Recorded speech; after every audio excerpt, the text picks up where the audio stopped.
এই দেখুন পায়রা তুলে দেওয়া হলো 5:59 বাজে। এই পায়রা ছেড়ে দেওয়া হলো 1 2 3 4 করে বেরিয়ে যাচ্ছে।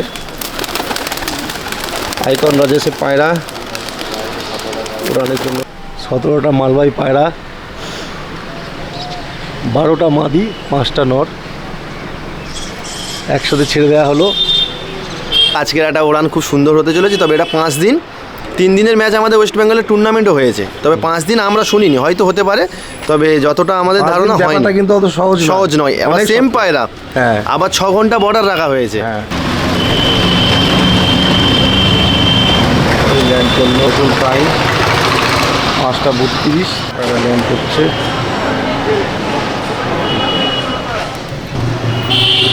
পাঁচটা 48 এই ল্যান্ড করলো 6টা 2।